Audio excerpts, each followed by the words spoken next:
Welcome to യശോധൈജു platform. 2024 ഒത്തിരി technical exams നടക്കാൻ പോവുകയാണ്. അതിൻ്റെ കൂട്ടത്തിൽ ഇതാ പുതിയൊരു നോട്ടിഫിക്കേഷൻ വരാനിരിക്കുകയാണ്, ഫുഡ് സേഫ്റ്റി ഓഫീസറുടെ പരീക്ഷ. അപ്പോൾ നോട്ടിഫിക്കേഷൻ ഇതുവരെ എത്തിയിട്ടില്ല, പക്ഷേ ഇക്കൊല്ലം വരാൻ സാധ്യതയുള്ള ഒരു റിക്രൂട്ട്മെൻ്റ് ആണ് ഫുഡ് സേഫ്റ്റി ഡിപ്പാർട്ട്മെൻറ്റിലോട്ടുള്ള ഓഫീസർ എക്സാം, ഫുഡ് സേഫ്റ്റി ഓഫീസറിൻ്റെ പരീക്ഷ. അപ്പോൾ ഇതിനു മുന്നേ 2015-ലും 2019-ലും ഈ സെയിം എക്സാം നടന്നിട്ടുണ്ട്. നമുക്ക് 2019-ലെ നോട്ടിഫിക്കേഷനും വേക്കൻസിയും സാലറിയും ക്വാളിഫിക്കേഷനും സിലബസും ക്വസ്റ്റ്യൻ പാറ്റേണും ഷോർട്ട് ലിസ്റ്റും കട്ട് ഓഫും റാങ്ക് ലിസ്റ്റും അതുപോലെ ഡീറ്റെയിൽസ് ഓഫ് അഡ്വൈസും ഈ ഒരു വീഡിയോയിലൂടെ നോക്കാം. ചാനൽ ഇഷ്ടപ്പെടുകയാണെങ്കിൽ തീർച്ചയായിട്ടും സബ്സ്ക്രൈബ് ചെയ്യുക. വീഡിയോ ഇഷ്ടമാവുന്നുണ്ടെങ്കിൽ ലൈക്ക് ചെയ്യുക, ഷെയർ ചെയ്യുക. ഓക്കെ, അപ്പോൾ നമുക്ക് വീഡിയോയിലോട്ട് പോവാം. 2019 ഡിസംബറിൽ വിളിച്ച നോട്ടിഫിക്കേഷൻ ആയിരുന്നു category 499/2019 food safety officer exam, food safety ഡിപ്പാർട്ട്മെൻറ്റിലോട്ടായിരുന്നു. സ്കെയിൽ ഓഫ് പേ വരുന്നത് 27,800 രൂപ മുതൽ 59,400 രൂപ വരെയായിരുന്നു. നമ്പർ ഓഫ് വേക്കൻസി അന്ന് എടുത്ത് പറഞ്ഞിട്ടില്ല, ആൻറ്റിസിപ്പേറ്ററി വേക്കൻസീസ് എന്നാണ് പറഞ്ഞിരുന്നത്. ഇനി ഇതിൻ്റെ ക്വാളിഫിക്കേഷൻസ് നോക്കാം. A degree in food technology or dairy technology or biotechnology or oil technology or agricultural science or veterinary science or biochemistry or microbiology or master's degree in chemistry or degree in medicine from a university recognized by any of the universities in Kerala or its equivalent qualifications. അപ്പോൾ ഏകദേശം life സയൻസിലെ എല്ലാ ഡിപ്പാർട്ട്മെൻറ്റുകാർക്കും എഴുതാൻ പറ്റിയിരുന്ന ഒരു exam ആയിരുന്നു. പിന്നെ അവർ പറയുന്നുണ്ടായിരുന്നു, the selected candidates will have to undergo training successfully as specified by the food authority in a recognised institute or institution approved for the purpose during the period of probation. അപ്പോൾ ഇതൊക്കെ നമ്മുടെ exam കഴിഞ്ഞ് result വന്ന് നമ്മൾ ലിസ്റ്റിൽ കയറിയാലുള്ള കാര്യമാണ്. So നമ്മുടെ qualifications ഇതൊക്കെയാണ്. ബേസിക്കലി ഡിഗ്രിയാണ് ക്വാളിഫിക്കേഷൻ. അതിപ്പോൾ ഫുഡ് ടെക്നോളജിയിലാവാം, ഡയറി ടെക്നോളജിയിലാവാം, ബയോടെക്നോളജിയിലാവാം, മൈക്രോബയോളജിയോ ബയോകെമിസ്ട്രിയോ അഗ്രികൾച്ചറൽ സയൻസോ വെറ്ററിനറി സയൻസോ കെമിസ്ട്രിയോ ഇനി മെഡിസിനിലെ തന്നെ ഡിഗ്രി ആണെങ്കിലും ഈ ഒരു എക്സാമിന് അപ്ലൈ ചെയ്യാമായിരുന്നു. അപ്പോൾ ഇതൊക്കെയാണ് നമ്മുടെ ഏറ്റവും ലേറ്റസ്റ്റ് ആയിട്ട് വന്നിരുന്നത് 2019 വന്നിരുന്ന നോട്ടിഫിക്കേഷനും അതിൻ്റെ വേക്കൻസി, സാലറി, ക്വാളിഫിക്കേഷൻ കാര്യങ്ങൾ. അപ്പോൾ നമുക്കിതിൻ്റെ സിലബസ് നോക്കാം. 2019 ഡിസംബറിൽ നോട്ടിഫിക്കേഷൻ വന്നു, 2020 സെപ്റ്റംബറിൽ എക്സാം നടന്നു. അപ്പോൾ അതിൻ്റെ സിലബസ് നോക്കാം. കാറ്റഗറി നമ്പർ 499/2019 സിലബസാണ് food safety officer exam, food safety ഡിപ്പാർട്ട്മെൻറ്റിലോട്ടുള്ളത്. ഇതിൽ ഫുഡ് ടെക്നോളജി ഉണ്ടായിരുന്നു. ഫുഡ് ടെക്നോളജി എന്ന് പറയുമ്പോൾ അതിൽ ഫുഡ് പ്രിസർവേഷൻ, പിന്നെ heat processing, pasteurisation, canning, dehydration, ഇങ്ങനെയുള്ള ഫുഡ് പ്രിസർവേഷൻസ് ഉണ്ടായിരുന്നു. പിന്നെ aseptic preservation, hurdle technology, hydrostatic pressure technology, അങ്ങനെ പ്രിസർവേഷൻ്റെ വളരെ ഡീറ്റെയിൽഡ് ആയിട്ടുള്ള ഒരു ഭാഗം തന്നെ ഉണ്ടായിരുന്നു. Then food fortification, food additives, classification, composition, manufacture, packaging, storage and defects of tomato products, പിന്നെ ഓരോരോ ടൈപ്പ് ഓഫ് പ്രോഡക്ട്സിൻ്റെ കാര്യങ്ങൾ, tea, cocoa, coffee, pickle, chutney, sauces, spices, jam, jelly, marmalade, health drinks, പിന്നെ ഇൻഡിവിജ്വലി ക്യുക്ക് ഫ്രീസ്ഡ് പ്രോഡക്ട്സിനെ പറ്റിയുണ്ടായിരുന്നു. പിന്നെ milling, processing, composition, structure, അങ്ങനെ എന്തിൻ്റെയൊക്കെയാണ്, സീരിയൽസിൻ്റെയും പൾസസിൻ്റെയും മില്ലറ്റ്സിൻ്റെയും ഓയിൽ സീഡ്സിൻ്റെയും. ദെൻ ഉണ്ടായിരുന്നത് ആൻറ്റി ന്യൂട്രീഷണൽ ഫാക്ടേഴ്സ്, പാക്കേജിംഗ് ഉണ്ടായിരുന്നു, പിന്നെ ന്യൂട്രീഷണൽ ലേബലിങ്ങിനെ പറ്റി ഉണ്ടായിരുന്നു, quality control systems and tools എന്ന് മാത്രമേ പറഞ്ഞിരുന്നുള്ളൂ.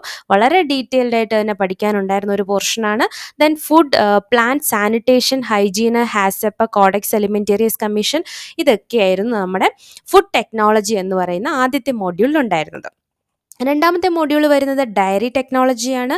എന്താണ്, മിൽക്കിൻ്റെ കമ്പോസിഷൻ തൊട്ട് മിൽക്കിൻ്റെ എല്ലാ ഫിസിക്കൽ കെമിക്കൽ പ്രോപ്പർട്ടീസും, മിൽക്ക് ഹൈജീനും, മിൽക്ക് മൈക്രോബയോളജിയും, മാർക്കറ്റിംഗ് ഓഫ് മിൽക്ക് എങ്ങനെയൊക്കെയാണ്, അതായത് കളക്ഷൻ ഓഫ് മിൽക്ക് മുതൽ സ്റ്റോറേജും ഫുൾ പാക്കേജിങ് വരെയുള്ള കാര്യങ്ങൾ പഠിക്കാനുണ്ടായിരുന്നു. ദെൻ മിൽക്ക് ക്വാളിറ്റി ടെസ്റ്റുകൾ, ഡിറ്റക്ഷൻ ഓഫ് അഡൾട്രൻസ്, അവരുടെയും എന്താണ് ഈ മിൽക്കിൻ്റെയും പാക്കേജിങ് കാര്യങ്ങൾ, ക്ലാസിഫിക്കേഷൻ, കമ്പോസിഷൻ, അവരുടെ മാനുഫാക്ചർ, മിൽക്ക് പ്രോഡക്ട്സിൻ്റെ പ്രോഡക്ട്സിൻ്റെ എടുത്തെടുത്ത് പഠിക്കാനുണ്ടായിരുന്നു. Cream, malai, dahi, yogurt, chana, cheese, ice cream, frozen desserts etcetera. അങ്ങനെ ഒത്തിരി പ്രോഡക്ട്സ്, പിന്നെ indigenous milk products, then foods for infant nutrition, whey products, edible casein products. So വളരെ ഡീറ്റെയിൽ ആയിട്ട് തന്നെ ഡയറി ടെക്നോളജി ഉണ്ടായിരുന്നു. അടുത്തുണ്ടായിരുന്നത് വെറ്ററിനറി സയൻസസ് ആണ്. മൂന്നാമത്തെ മോഡ്യൂളിൽ വന്നിരുന്നത് വെറ്ററിനറി സയൻസ് ആയിരുന്നു. ഇവിടെ പറഞ്ഞിരുന്നത് standards for organisation and layout of abattoirs, handling and transport of meat animals including poultry, then antemortem, postmortem examination, scientific slaughtering and dressing of carcasses, evolution, grading and fabrication of dressed carcasses including poultry, fraudulent substitution of meat, preservation of meat and aquatic foods, aging of meat, packaging of meat and meat products, physico-chemical and microbiological quality of meat and aquatic food and food products. Then എന്താണ് organic food products ഉണ്ടായിരുന്നു, food products of genetically modified animals ഉണ്ടായിരുന്നു, meat as a source of disease transmission, then physical and chemical nutritional functional characteristics of egg, processing of egg products, preservation and storage of egg. So ഇത്രയൊക്കെയാണ് veterinary സയൻസിൽ നിന്നുണ്ടായിരുന്നത്. Then നാലാമത്തെ module food safety and allied laws. Okay, കുറച്ച് നിയമങ്ങൾ പഠിക്കാനുണ്ടായിരുന്നതാണ് ഈ ഒരു module. The food safety and standards act 2006, FSS act 2006 detail ആയിട്ട് പഠിക്കാനുണ്ടായിരുന്നു. റൂൾസ് ആൻഡ് റെഗുലേഷൻസ്, അതിനകത്ത് കുറേ ഡെഫിനിഷൻസും അതോറിറ്റീസ് ഓഫീസേഴ്സ് ഒക്കെ പറയുന്നുണ്ടായിരുന്നു. സോ അതെല്ലാം ഉണ്ട്. ദെൻ ആർട്ടിക്കിൾസ് ഓഫ് ഫുഡുമായിട്ട് ബന്ധപ്പെട്ട general provisions as to articles of food. Then chapter 4 നോക്കാനുണ്ടായിരുന്നു. Prohibition orders, procedure for investigation and launching prosecutions, analysis of food offences and penalties, defences, adjudication. Then CRPC കേട്ടുണ്ടാകും, criminal procedure code 1973 പഠിക്കാനുണ്ടായിരുന്നു.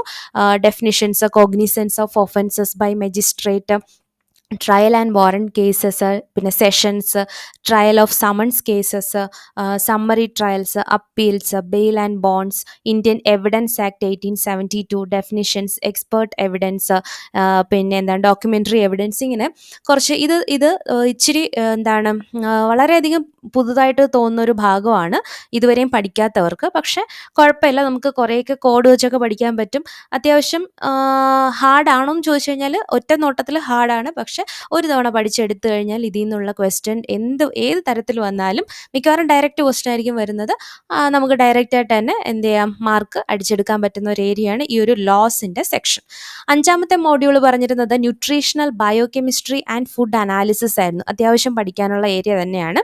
Chemical composition of food എന്തൊക്കെയാണ്, carbohydrates, lipids, proteins, fibre, vitamins and minerals, characteristics, sources, physiological and biochemical functions, daily requirement, digestion and absorption, biological value of proteins, then PR, NPR, respiratory quotient, RQ, BMR, RDA, recommended daily allowance, SDA, specific dynamic action, then നമ്മുടെ balanced diet ഫോർമുലേഷനും.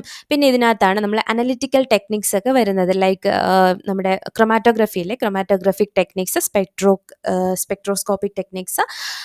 പിന്നെ food അനാലിസിസിൻ്റെ കാര്യങ്ങളുണ്ടായിരുന്നു. Like moisture കണ്ടൻറ്റും ആഷും ഫാറ്റും, carbohydrate, crude fibre, crude protein, sodium, potassium, ഇതിൻ്റെയൊക്കെ analysis. Then food adulteration എടുത്ത് പഠിക്കാനുണ്ടായിരുന്നു. പിന്നെ ഓയിൽസ് ആൻഡ് ഫാറ്റ്സിൽ അയഡിൻ വാല്യൂ, സപ്പോണിഫിക്കേഷൻ വാല്യൂ, ഇതൊക്കെയാണ് നമ്മുടെ അഞ്ചാമത്തെ മൊഡ്യൂളായ ന്യൂട്രീഷണൽ ബയോകെമിസ്ട്രി ആൻഡ് ഫുഡ് അനാലിസിസിൽ പഠിക്കാനുണ്ടായിരുന്നത്. അടുത്ത മൊഡ്യൂൾ വരുന്നത് microbiological, biotechnological and medical aspects. Okay, മൈക്രോബയോളജിയും ബയോടെക്നോളജിയും മെഡിക്കലും കൂടെ ചേർന്നിട്ടുള്ളൊരു ചാപ്റ്റർ ആയിരുന്നു, ഒരു മൊഡ്യൂളായിരുന്നു ഇത്. ഇതിൽ നമ്മൾ മൈക്രോബയോളജിയിൽ ബേസിക് ആയിട്ടുള്ള microscopy, staining, culture techniques, sterilisation, culture media, factors influencing microbial growth, പിന്നെ എന്താണ് ഫുഡിൻ്റെ സ്പോയിലേജും, പിന്നെ പ്രീ ഹാർവെസ്റ്റിംഗ്, പോസ്റ്റ് ഹാർവെസ്റ്റിംഗ് ആയിട്ടുള്ള ഫുഡിൻ്റെ പ്രോസസ്സിങ് കാര്യങ്ങൾ, പിന്നെ food borne diseases, food poisoning എന്താണ്, പിന്നെ ഫുഡ് ഹാൻഡ്ലേഴ്സിൻ്റെ കാര്യങ്ങൾ, അവരുടെ medical examination of food handlers, infections transmitted by food handlers, education of food handlers, then adulteration of food, അതിൽ ഹെൽത്ത് ഹസാർഡ്സ് ഉണ്ടായിരുന്നു, സാനിറ്റേഷൻ ഓഫ് ഈറ്റിംഗ് പ്ലേസസ്, അതിൻ്റെ മിനിമം സ്റ്റാൻഡേർഡ്സും, storage of uncooked food stuffs, waste disposal, water supply and washing facilities, then fermented ഫുഡ്സിലെ ഓരോ types production organisms involve, advantages and disadvantages, spoilage of fermented foods. അടുത്തുണ്ടായിരുന്നത് microbiological analysis of food and water. അതിൽ ക്വാളിറ്റേറ്റീവും അതുപോലെ quantitative methods, നമ്മുടെ coliform detection of പാത്തജൻസും molecular techniques for detection of microbes ഒക്കെ ഇതിലായിരുന്നു. Then microbiological standards of food and water purification for domestic and municipal purposes, sewage treatment, പിന്നെ application of enzymes in food industry, production of foods flavour and colour, enzyme immobilisation and applications, use of amylase, invertase, protease, pectinase and cellulase in food industries, bioreactors, single cell proteins, molecular detection of food contamination, genetically modified food and their labeling. അടുത്ത 7ാമത്തെ മോഡ്യൂളിൽ വരുന്നിരുന്നത് agricultural sciences ആയിരുന്നു കേട്ടോ. Agricultural sciences അതിൽ post harvest handling ഉണ്ടായിരുന്നു. അതായത് നമ്മൾ maturity ഇൻഡെക്സും കാര്യങ്ങളൊക്കെ നോക്കുന്നത്, പിന്നെ സ്റ്റോർഡ് പ്രോഡക്ട്സിൽ പെസ്റ്റിൻ്റെയും അതുപോലെ അവരുടെ മാനേജ്മെൻറ്റിൻ്റെയും കാര്യങ്ങൾ പഠിക്കാനുണ്ട്. റോഡൻ്റ് മാനേജ്മെൻറ്റ് ചോദിച്ചിരുന്നു, പഠിക്കാനുണ്ട്. റോഡൻ്റ് മാനേജ്മെൻറ്റ് എന്ന് പറയുമ്പോൾ അതിൽ എങ്ങനെയൊക്കെ അതിൻ്റെ കൺട്രോൾ മെത്തേഡ്സിൻ്റെ പ്രിൻസിപ്പിൾസും പിന്നെ റോഡൻ്റെ സൈഡ്സിനെ പറ്റി പഠിക്കാനുണ്ട്. അതിൽ എന്തൊക്കെ പോയിസൺസ് ആണ് യൂസ് ചെയ്യുന്നത്, acute poisons, chronic poisons, fumigation, baiting and rat proofing, ഇതൊക്കെയായിരുന്നു അഗ്രികൾച്ചറൽ സയൻസിൽ നിന്നുണ്ടായിരുന്നത്. പിന്നെ 8ാമത്തെ മോഡ്യൂളായിട്ട് അന്നുണ്ടായിരുന്നത് constitution and civil rights. Okay, നമ്മൾ ജനറൽ PSCക്കാർ പഠിക്കുന്ന കോൺസ്റ്റിറ്റ്യൂഷൻ എന്നുള്ള ഭാഗം ഇവിടെ ഉണ്ടായിരുന്നു. പക്ഷേ ഇത്തവണ നമുക്കത് ഉണ്ടാവുമോ എന്നുള്ളത് ഉണ്ടാവാനുള്ള ചാൻസ് വളരെ കുറവാണ്. കാരണം ഇപ്പോൾ ടെക്നിക്കൽ എക്സാംസിലൊന്നും ജനറൽ PSCയുടെ കണ്ടന്റ് ഒന്നും സിലബസിൽ വരുന്നില്ല, ഉൾപ്പെടുത്തുന്നില്ല. അല്ലാതെ തന്നെ നമുക്ക് അത്യാവശ്യം പഠിക്കാനുള്ളത് ഒരുപാട് പേജുകളോളം ഉള്ള സിലബസാണ് ഇപ്പോൾ നമ്മുടെ ടെക്നിക്കൽ പരീക്ഷകൾക്കൊക്കെ വന്ന് കണ്ടിട്ടുള്ളത്. അതുകൊണ്ട് തന്നെ ഈ ഒരു ഭാഗം, എന്നാൽ നമ്മളിപ്പോൾ കഴിഞ്ഞ പ്രാവശ്യത്തെ സിലബസ് പറയുന്നത് കൊണ്ട് കൂടെ പറയുന്നതേ ഉള്ളൂ.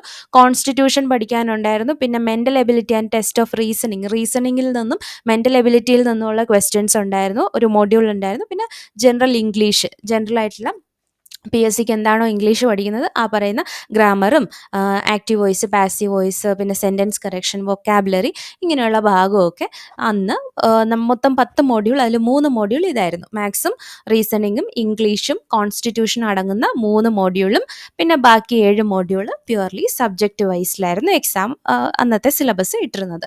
അപ്പോൾ ഇത്തവണ നമ്മുടെ സിലബസ് ഒക്കെ ചേഞ്ചസ് ഉണ്ടാവും.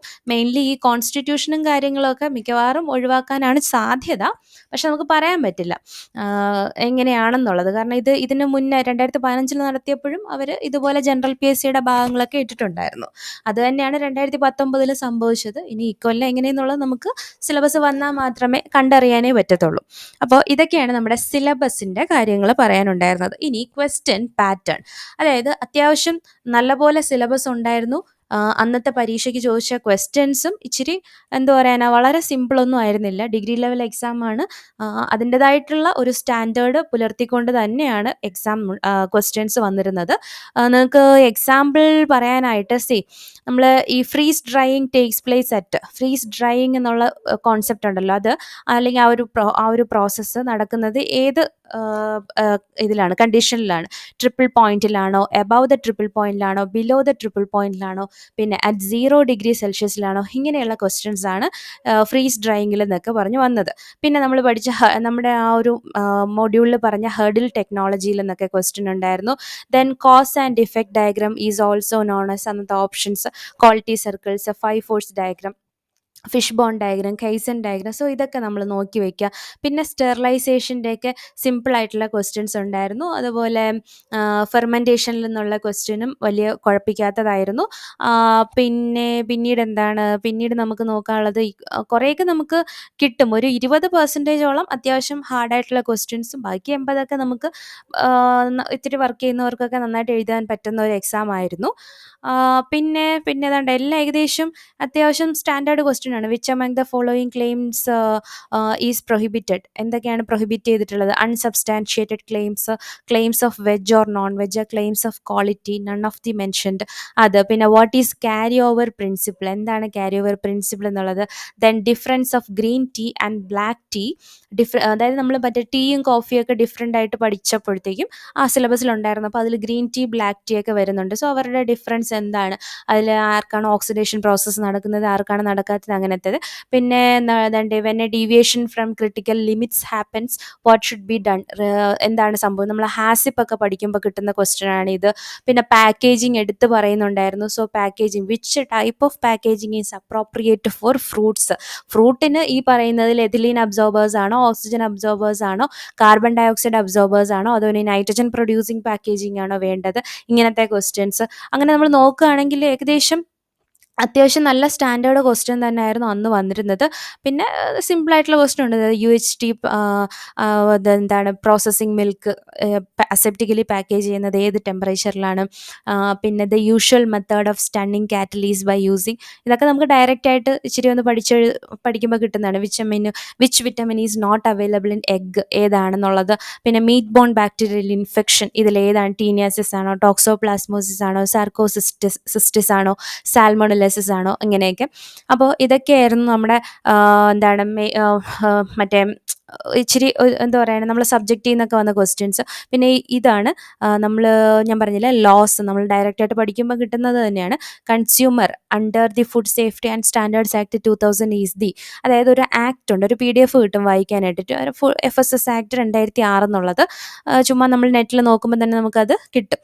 പക്ഷെ അത് കുറേ പേജുകളുണ്ട്, പഠിച്ചെടുക്കണം, അതാണ് അവിടുത്തെ ടാസ്ക്. അപ്പോൾ അതിൽ ഒരു ആദ്യം കുറേ ഇങ്ങനെ ഡെഫിനിഷൻസ് ഒക്കെ പറയുന്നുണ്ട്. അതിലുണ്ടായിരുന്ന ഒരു ഡെഫിനിഷനാണ് വാട്ട് ഈസ് കൺസ്യൂമർ എന്നുള്ളത്. സോ ആ കൺസ്യൂമറിൻ്റെ ഡെഫിനിഷൻ താഴെ പറയുന്നതിൽ ഏതാണ്? Person who consumes the food ആണോ, person and family who consume food ആണോ, person who purchases and receives the food ആണോ, person and families who purchases and receives food ആണോ? കണ്ടോ? അപ്പോൾ ഓപ്ഷൻസ് ഒക്കെ ഏകദേശം ഒരേപോലെയൊക്കെ തോന്നുന്നുണ്ടല്ലേ?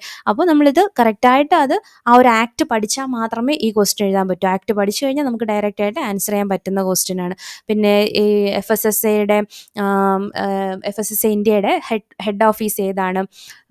പിന്നെ ഇതിൽ പഠിക്കാനുള്ള ഇതൊക്കെ മിക്കവാറും ആ ഒരു ആക്ടിനകത്ത് ഡയറക്റ്റായിട്ട് വരുന്നതിനാണ്. പിന്നെ the magistrate can take A cognizance of offence upon. ഇതെല്ലാം നമ്മൾ CRPC പഠിച്ചാൽ മാത്രമേ നമുക്ക് ഇങ്ങനത്തെ ക്വസ്റ്റ്യൻസ് ഒക്കെ എഴുതാൻ പറ്റത്തുള്ളൂ. അപ്പോൾ ഇതൊക്കെയായിരുന്നു നമുക്ക് ഏകദേശം നമ്മൾ ക്വസ്റ്റ്യൻസ് എന്തായാലും ഈ ചോദിച്ച ചോദ്യങ്ങളും അതിൻ്റെ ശരിയായിട്ടുള്ള ഉത്തരങ്ങളും ഒക്കെ ആയിട്ട് നമ്മളൊരു വീഡിയോ ചെയ്യുന്നുണ്ട്. ജസ്റ്റ് നിങ്ങൾക്ക് ഈ സബ്ജക്റ്റ് പറഞ്ഞു പോയപ്പോൾ, സിലബസ് പറഞ്ഞു പോയപ്പോൾ ഈ ക്വസ്റ്റ്യൻ്റെ ഒരു പാറ്റേണും കൂടി അറിഞ്ഞിരിക്കണമെന്ന് തോന്നി. അതാണ് ഇപ്പോൾ തന്നെ ഈ ഒരു വീഡിയോയിൽ തന്നെ ഉൾക്കൊള്ളിച്ചത്. അഫ്ലാടോക്സിൻസ് ആർ പ്രൊഡ്യൂസ്ഡ് ബൈ ഏതാണ്? ഇതൊക്കെ നമുക്ക് ഡയറക്റ്റായിട്ട് എഴുതാൻ പറ്റുന്നതാണ്. എന്താണ് പ്രൊഡ്യൂസ്ഡ് ബൈ സർട്ടൻ ഫഞ്ചി ആണോ, ക്യാൻസർ കോസിങ് ഏജന്റ് ആണോ, കോസസ് ഇമ്മ്യൂണോ സപ്രഷൻ ആണോ, ഓൾ ദി എബവ് ആണോ? ബോട്ടുലിനം ടോക്സിൻ എന്താണ്? ന്യൂറോടോക്സിക് ആണോ, ടെറാറ്റോജൻ ആണോ, കാർസിനോജനിക് ആണോ, മ്യൂട്ടാജൻ ആണോ? പിന്നെ MSA അഗാർ, നമ്മൾ പലതരത്തിലുള്ള അഗാർ യൂസ് ചെയ്യുന്നുണ്ട് അല്ലേ? സെലക്റ്റീവ് അഗാർ, ഡിഫറൻഷ്യൽ അഗാർ, ഇന്ന ഓർഗാനിസംസിനെ കണ്ടുപിടിക്കാൻ വേണ്ടി യൂസ് ചെയ്യുന്നുണ്ട്. സോ അത് നമ്മൾ കറക്റ്റായിട്ട് പഠിച്ചു വയ്ക്കുക. ഒരു മീഡിയ പഠിച്ചു കഴിഞ്ഞാൽ അത് എന്തിനാണ് ഡിഫറൻഷ്യൽ അല്ലെങ്കിൽ എന്തിനാണ് സെലക്റ്റീവായിട്ട് യൂസ് ചെയ്യുന്നത് എന്ന് പഠിച്ചു കഴിഞ്ഞാൽ നമുക്ക് മീഡിയയുടെ ഭാഗത്തു നിന്നുള്ള ക്വസ്റ്റ്യൻ വന്നു കഴിഞ്ഞാൽ ഡയറക്റ്റായിട്ട് ആൻസർ ചെയ്യാൻ പറ്റും. അപ്പോൾ ഇത് പിന്നെ നമ്മുടെ ബ്ലഞ്ചിങ് അതിൽ നിന്നൊക്കെ ക്വസ്റ്റ്യൻസ് ഉണ്ടായിരുന്നു. പിന്നെ ഞാൻ പറഞ്ഞില്ലേ നമ്മുടെ കോൺസ്റ്റിറ്റ്യൂഷൻ ഭാഗത്തു നിന്നൊക്കെ അന്ന് വന്നത് ഡയറക്റ്റ് ചോദ്യങ്ങളായിരുന്നു. Which article of the Indian constitution deals with right to life? ജീവിക്കാനുള്ള അവകാശത്തിനെ പറ്റി പറയുന്ന ആർട്ടിക്കിൾ ഏത്? ഇതൊക്കെ നമുക്ക് എന്താണ് എല്ലാം ഡയറക്റ്റ് ക്വസ്റ്റ്യൻ ആണ് ഈ ഇങ്ങനത്തെ ജനറൽ PSCയിൽ നിന്ന് വരുന്നത്. പിന്നെ മാത്സ് ഒക്കെ ഭയങ്കര കീറാമുട്ടിയൊന്നും ആയിരുന്നില്ല. മാത്സും റീസണിങ്ങും ഒക്കെ അത്യാവശ്യം സിമ്പിൾ തന്നെയായിരുന്നു. ഇംഗ്ലീഷും വലിയ കുഴപ്പമില്ല, സിമ്പിൾ തന്നെയായിരുന്നു. നമുക്കിതിൽ ഇച്ചിരി ടഫായിട്ട് വന്നത് നമ്മുടെ സബ്ജക്റ്റ് ഏരിയയിൽ നിന്ന് തന്നെയാണ് ടഫായിട്ടുള്ള ക്വസ്റ്റ്യൻസ് ഉണ്ടായിരുന്നത്.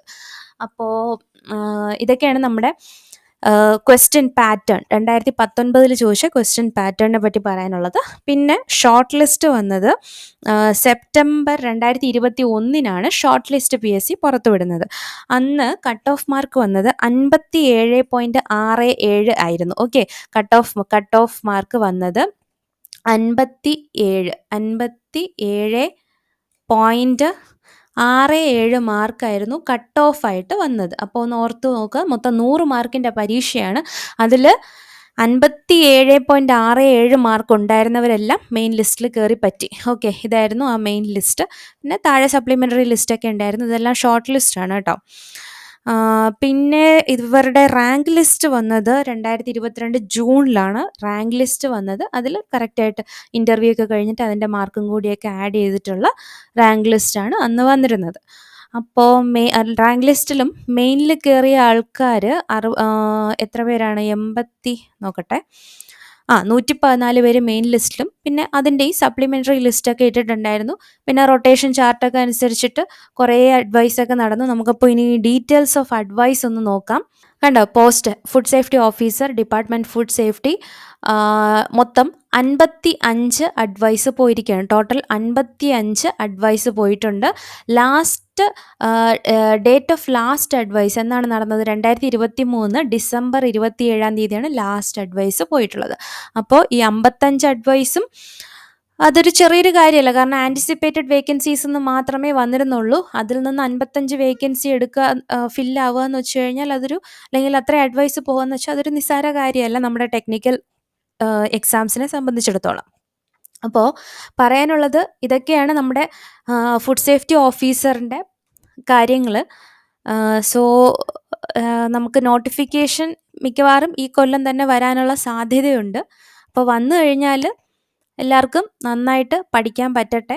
സിലബസൊക്കെ കയ്യിലുണ്ട്, വലിയ വ്യത്യാസമൊന്നും വരത്തില്ല. എന്തായാലും ഇപ്പോഴേ പഠിച്ചു തുടങ്ങണമെന്നുള്ളവർക്ക് സബ്ജക്റ്റൊക്കെ നോക്കി തുടങ്ങാം. മറ്റേ ജനറൽ ഭാഗങ്ങൾ വരുന്നത് അതൊക്കെ പിന്നീട് സിലബസ് വന്നിട്ട് അതിലുണ്ടോ എന്ന് നോക്കിയിട്ട് മാത്രം നിങ്ങൾ പഠിച്ചു തുടങ്ങിയാൽ മതി. അപ്പോൾ ഇതൊക്കെയാണ് നമുക്ക് ഫുഡ് സേഫ്റ്റി എക്സാമിനെ പറ്റി പറയാനുള്ളത്. വളരെ നല്ലൊരു പരീക്ഷയാണ്. ഡയറക്റ്റായിട്ട് ഒരു ഓഫീസർ പോസ്റ്റിലോട്ടുള്ള ഒരു എക്സാമാണ്. അപ്പോൾ നമുക്കിനി നോട്ടിഫിക്കേഷന് വേണ്ടി വെയിറ്റ് ചെയ്യാം. വീഡിയോ ഇഷ്ടമായെങ്കിൽ ലൈക്ക് ചെയ്യുക, ഷെയർ ചെയ്യുക, ചാനൽ സബ്സ്ക്രൈബ് ചെയ്യുക. Thank you.